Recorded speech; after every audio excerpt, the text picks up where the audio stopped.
Blacklist Rivalry versus Neon Game 1. Southeast. Blacklist Rivalry shows strong early game and tries to win all of their lanes.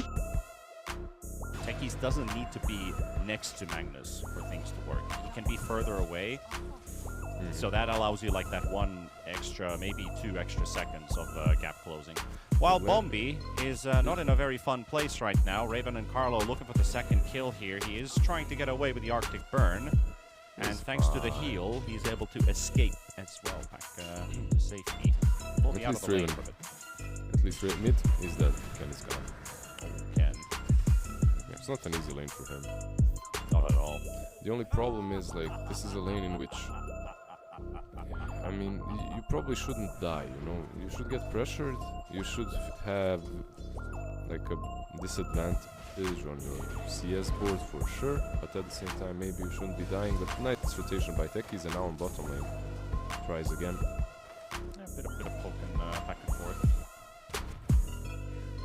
Just keep an eye open on this top lane, because there's a kill opportunity arising here with Bombi dropping fairly low. The spear comes out, the concoction will connect. However, that is physical damage. So this Wyvern counters with that with the cold embrace. It takes 0 damage.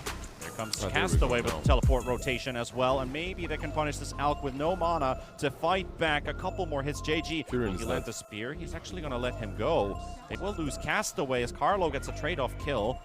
Carlo's courier does die to Bombi though, but can he get Bombi down? No, JG will intervene. Nicely done to take Cold Embrace. It's an interesting build on Wyvern, by the way. Bombi is a level 30 Wyvern, so I completely have faith in what this guy is doing. Bottom lane, they TP in, but nothing's gonna happen here. I mean, he's really dealing. Neon Esports put pressure on the Blacklist's mid lane and tries to shut down Abed's Queen of Pain. Yeah, like he wants to. He's going for the double bracer. He's already got one, building the second one here. Goes for the rotation behind. Abed quickly blinks out. He's in out of harm's way. There's Tims and Carlo, though, applying a bit of pressure here on Castaway and Ken. You've got 3 heroes in the mid lane. JG can happily solo the lane. So does Raven on this Alchemist.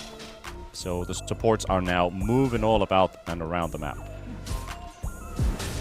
Gabby needs level 6, by the way, on this mag.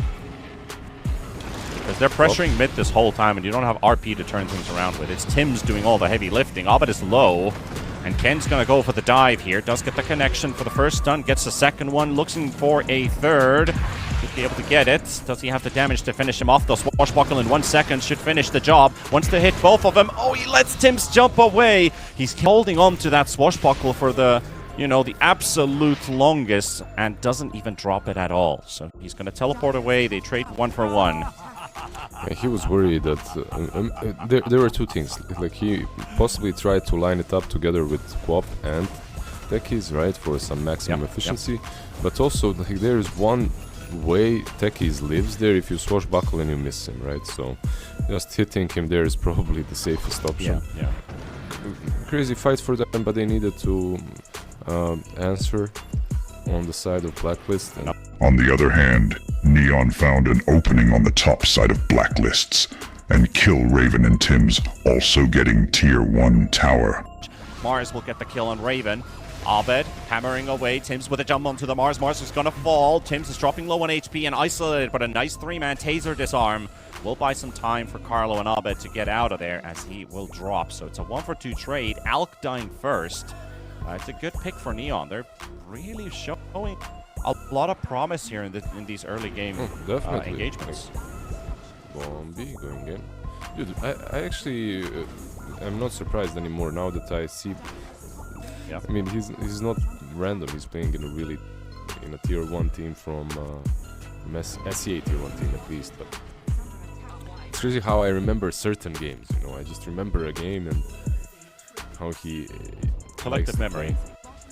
Yeah, just a lot of useless information in this head of mine. By the way, Snare is saying, "Oh, say hi to Castaway. He's a brother of mine and a very nice guy from South Africa. Very nice guy," he says. He loves him. Cool. I mean, Snare is already the embodiment of niceness. Like, you gotta have, like, if there's some person in the Dota scene or the Gabby's Magnus shows a great two-man RP, but JG is ready for this move and show an instant counter move with Mars's Arena, but still gets killed by the Blacklist team. there's no tower though, so it looks like JG will eventually fall, just making them work a bit harder for that kill. RPUs, the tower being lost in the mid lane though at the same time. Yeah, they're trading well. I mean, they're taking tower mid.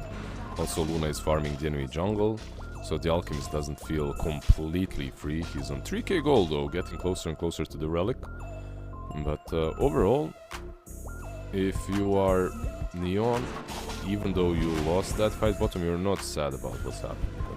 Neon keeps the pressure on Blacklist's mid lane and killed Tims along the way. Around him, there's the Sonic Wave available. Gotta remember that Sonic Wave will push the Pango away. He's trying to bait out Tims. He's trying to go for the suicide jump out, but not gonna work out. Not really suicide jump, that's the old one. And as you can see, Ken's being pushed away by the Sonic Wave, so Abed's fine. Yeah, but it damages the camp, and now Luna is gonna just come in and finish it off. It's like on 50% HP.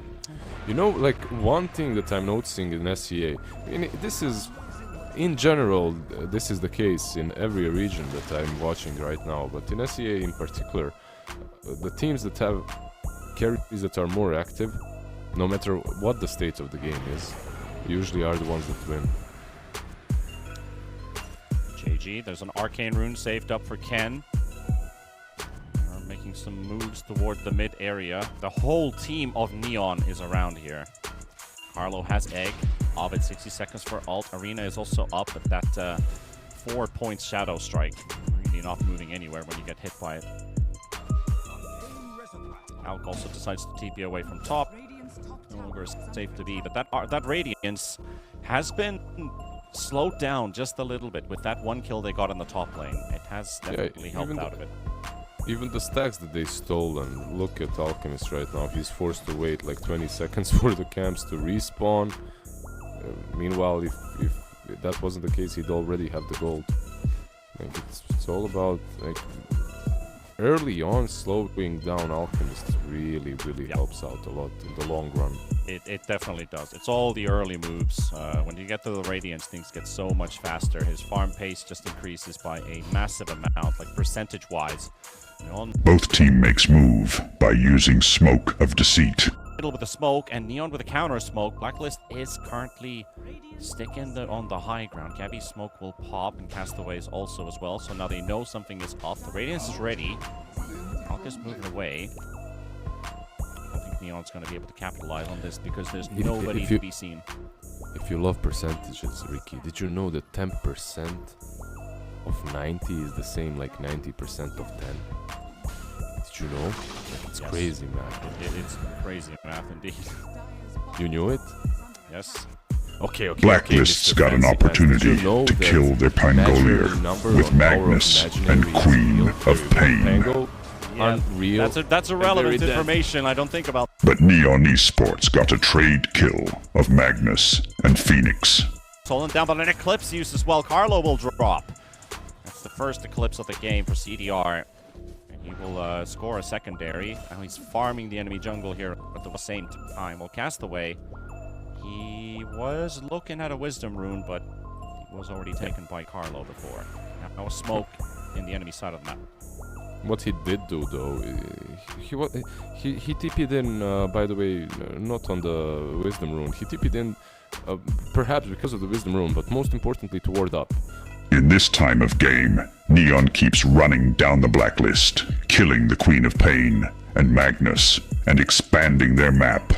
On top of Abed, and this is a very dead Queen of Pain. That Diffusal Blade, it's coming Alchemist perfect for Ken, and now they can hunt the Alchemist as well. There's Castaway teleporting in as well with the Furion, and it's a 4 versus 1 fight. You've got Phoenix coming in from the back, but he can't do anything to save his buddy. Maybe and Phoenix he just got 2 big kills. You could maybe even get a third. There's the Wild Spear flying in, but it will not hit the bird. That's problem from Blacklist. Very messy from Blacklist, but Neon are making the exact right moves they're supposed to be doing. Now they kill a 3rd core in a row. It's Gabby's Magnus that falls. And everything is just going right for Neon. This team is impressing me already in this game number 1. But Blacklist, wakey wakey, there's a game going on. Yeah, they had too much fun yesterday. Their games were pretty damn easy. This one does not look that way. Neon, too much fresh talent on their side. 6,000 lead versus an Alchemist. You could technically say this is like a 9k, 10k lead already at this point of the game. Because usually Alchemists have at least 2,000 to 3,000 gold of an advantage by this time. So don't let the numbers fool you too much. Beautiful bunk on 3. They drop low. Tims will die. Just a singular swashbuckle with a DD rune. And Carlo with Abed. Got all of their ults ready. They've got RP ready. Gabby, if you can land a big... Still, Blacklist regroup and try to fight. But unfortunately, they lost this fight. And a Sonic Wave does connect onto 2. It doesn't just so hit any other heroes. Castaway's already aggressively teleporting in for vision, and he's caught Abed. 3 seconds for a blink available. Can Ken finish him off before he does? The Rolling Thunder's going to be there, but he dies inside of the Sprout. He's going for Phoenix. And onto Carlo they go as well. Ken will just right-click him down. A double kill for the Pango. 4 kills for Neon. And Blacklist is getting... I mean, they're literally the mop that's being put into the water bucket. And they're just getting slammed on the ground here. Yep. I mean, 5 kills, right? Techies died first. He instantly... And that too, yeah. Technically team wipe. They got wiped. Overall... And he's gonna die again, so... There's that. This game might be already over. Like, at this point, I hate to call it, but... It will be very, very difficult. You have a Magnus, right? But it will be very difficult for them to make a full comeback. They need some crazy high ground defenses with skewer backs. You still have an Alchemist, but your Alchemist is way too far behind the Luna. That's 4k gold behind the Luna. It's perfect game for CDR so far. Yep, he's gonna finish off his butterfly soon as well. And the main guy, like, that's allowing all of this to happen, I would actually say is Castaway, like on his Nature's Prophet. Their warding is way too deep for Blacklist. They're of course they can't take any good fights where they're constantly under vision. Like, there's a lot of info on them. Everything, and they have a tier 2 token on the ground. Okay, Phoenix got it. Raven's got a lot of work to do here on this Alchemist. You gotta maximize your farm to the absolute limit here. And then try to benefit from that Empower from Gabby. If still a good RP egg combo can turn... Neon got Roshan's Aegis and the outer tower of the Blacklist's rivalry. Their favor. And they're going for the gate play. They're under... No, they're actually not under vision, but they spot the Magnus while they're doing Roshan. 2 things at the same time, and Gabby submits to his fate. Radiant scan as well. Dude, these guys are on fire. They're going to triangle next. Sadly, they won't catch Raven. But this is really impressive. Like, fast gameplay, doing multiple things at the same time. You don't need 5 guys in Roche with Luna with this much farm. They're just hunting kills all over the map, getting another objective at the same time, being active, constantly discussing what's the next thing we want to do, and already like 2 steps ahead of what they're planning. Now they spot Tims. Okay, the smoke pops from Bombi. They don't quite see him. Yeah, in a game such as this one, I think there's just blood in your eyes. You don't have to. You don't really need to slow down. Yeah. Yeah, you're just going one after another. Your vision is constantly there. It's constantly being refreshed. You know at every single point in the game, you know where they are or have a good guess. That's why Quap is. Like that's why he's farming where he's farming. Like, he's just trying to hide at this point, but. You can't do a lot. Look at Gabby, like, he comes out, he might be caught already. Like, it's very difficult.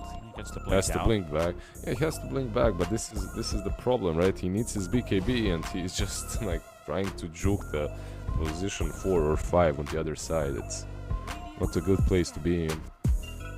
Not at all. Usually when you scout an enemy support like that, you just take the jump, you skewer, start hammering them down, but now you're afraid of the enemy supports. Already, getting into your head, understanding how far behind you are. There's still no BKB on either of the cores on Dire, no Magnus BKB. Oh, and of course no Alchemist BKB yet, which is even worse. Some of the camps are blocked as well, some farmed. This is pretty much once this Talisman of Evasion is up for Luna, which will be up after the Tormentor, she's probably gonna take it. I see no reason for them not to try and push high ground. Of course, it is the most dangerous thing that you can do in general in the game, but you're so far ahead, the only thing you have to worry about is getting skewered too far back. If you kill this tower, they cannot defend anymore. That's the problem. Like, if you're Blacklist, you have to. Yeah, you have to. But they don't have Alk and they don't have the Magnus. They're both elsewhere. Now Gabby finally teleports in, but they've already moved away. You can just continue Cold Brace and spamming this Luna. Regenerate up. You know what? Like, they don't have BKB on Mars. If they could kill off Mars easily with some Orchid Skewer back, that would be huge. CDR gonna... Oh, the Arena comes out, blocks out the escape from Magnus. It was a good idea, but JG again on top of his game. Castaway, though, fighting versus Hobbit and Raven. They're focusing the Nature's Prophet, and he goes down. Buyback does come out from Gabby. Still has the RP. Blink RP is available. Yeah. Egg will explode. Connects onto nobody. CDR down to the low ground. There's Raven. And Gabby, what does he do? Who does he grab? He's only got the Mars. Ken just dodged it. Orbit is so low on HP. One more hit should do it. But he's going to escape for the time being. But gets sniped by the Swashbuckle. And Raven is going to fall as well. And Blacklist are losing this game. Neon's running them over. And there's the GG call. 22 minutes. Yep. This team coming in with a blitz for game 1 in the morning series for SCA. Good.